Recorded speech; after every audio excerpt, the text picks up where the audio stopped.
Ladies and gentlemen, welcome back to another episode of the Political Heads.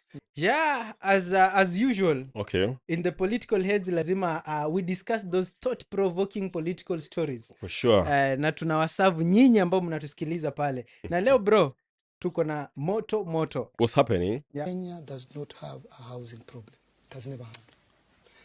As I was finishing before I was interrupted rudely, when umetoka Madare, umetoka ni wa soko mjinga. Tulia nimalize bro. Soko mjinga is a slum. Kawangware. Mimi nimetoka Ubunga nikakuja Kibera, huyu ni wa Mukuru. Right now huyu ni spokesman. Mimi ni wa Kiambaa. Wewe toka kwa hiyo. Wewe wa Ushago, Wewe matumbo wewe. Matumbo. Huyu ni MP Borabu constituency. huyu ni government spokesman. Mimi ni comedian Africa, the best comedian in Africa. Correct. Na huyu ni street boy. huyu ni Gen Z leader. Mini street UDA. boy. But we are all from the slums. Yeah. It means we can climb. We don't have alilala, akulala kwa street. No wonder he's here today. It's not a problem. But education is. Health is a big one. So priorities, I will repeat again, there's no Kenyan who is homeless. We don't have a housing problem. We've never had one.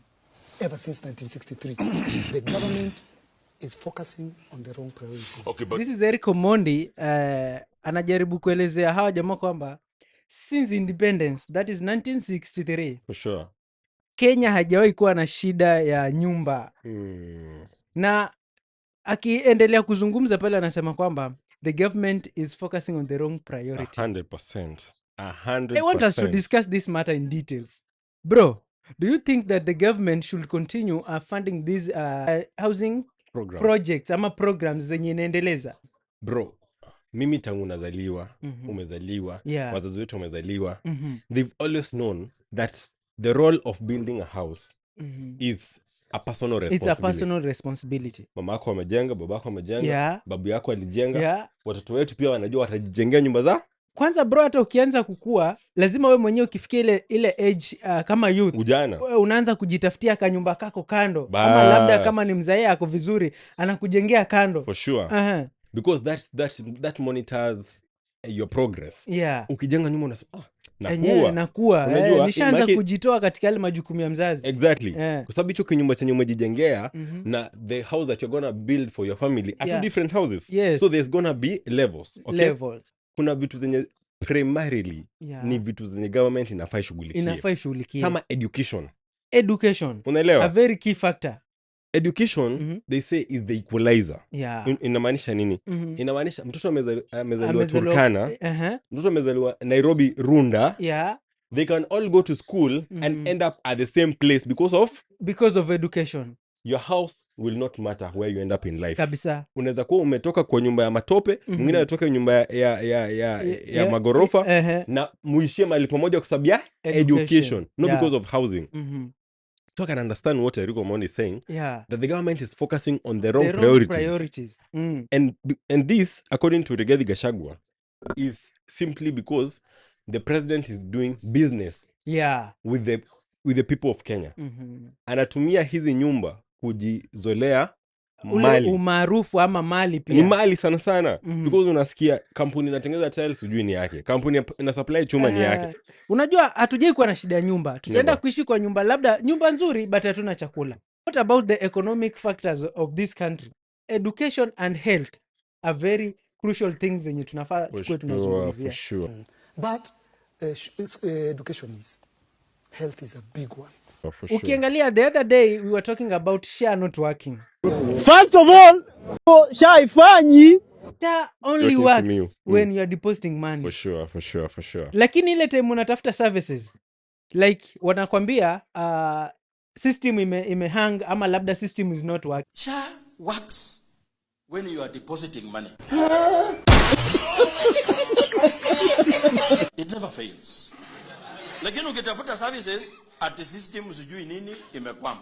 Yeah. System yenye tumetumia billions of money creating hiyo system ama building hiyo system, For sure. time unahitaji zaidi yani haifanyi kazi.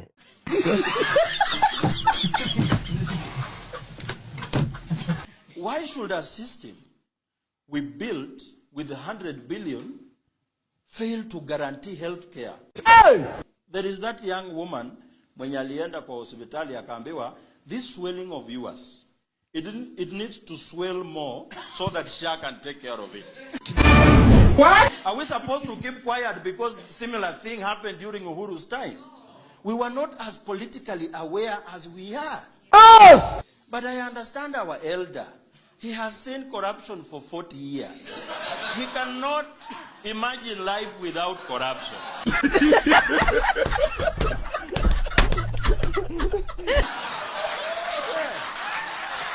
Thank you. Let me finish. Na kitu pia nimelana na hiyo SHA, you work on small bills. Unaona mtu sijui amekatwa kidole, anaitwa 2000 bob, hizo wanalipa bila wasiwasi. Haraka sana. Bro, vunjika mgongo.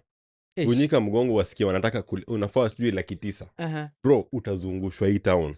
Utazungushwa.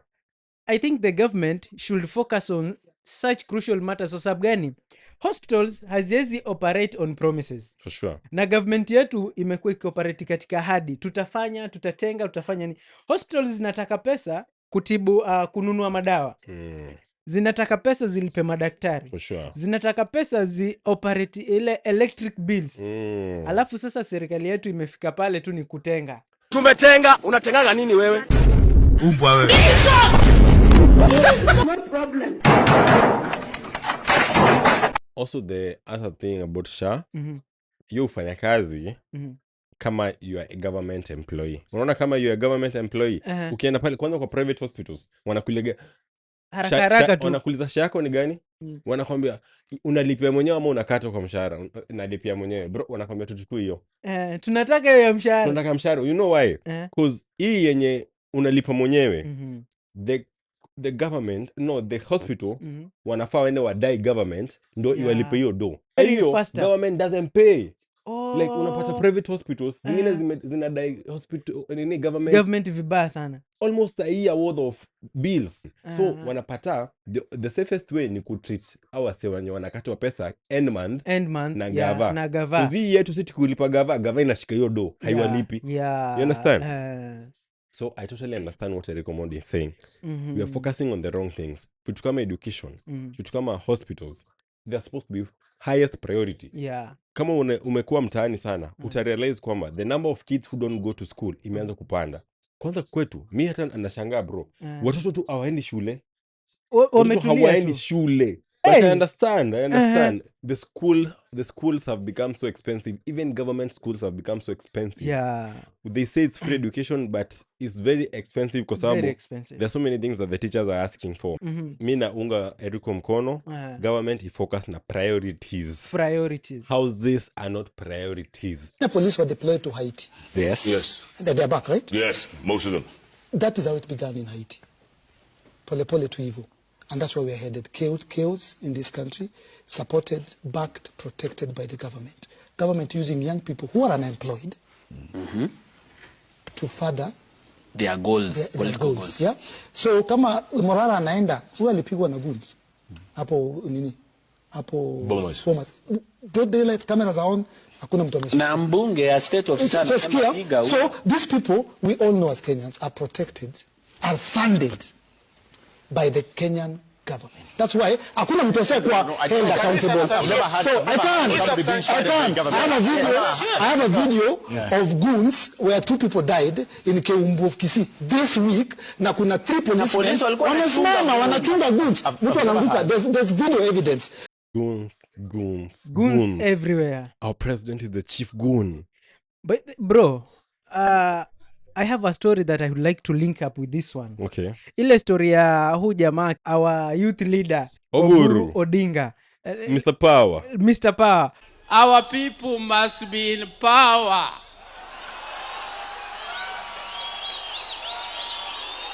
And we want power. And we want power for the people. There is too much democracy.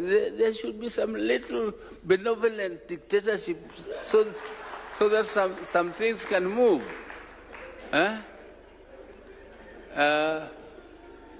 You are, Mr. President, I don't want to say that you should be a dictator. I'm not saying that. But But some of these things, like the social health fund, the SHA, I think people who are criticizing it don't know what, they don't go into details of what is happening. They don't know exactly what is happening. It's a very, very big transformation towards what we have been called. Bro, when we talk of goons, ningependa kulink up na hii story juu ya mse anasema Kenya imekuwa a very democratic country such a way kwamba hata yule prezo like ni kama hatumheshimu. Sasa anataka kukuwe na some way of dictatorship. Do you think kwamba our goons are not trying to signal that the government is trying to kuonyesha ile dictatorship yenye iko nao through goons juu wanawafund? Kama ni kuenda kwa rallies wanawafund, wanaenda wanasumbua kule, like watu hawawezi have zile rights zao za kawaida. Watu wanasumbuliwa na goons, watu wanapigwa, watu wanakuwa kuna hizo abductions. For sure. Everyone saw it, including his colleagues, as he was picked up by masked state operatives outside Parliament and bundled into a waiting police lorry.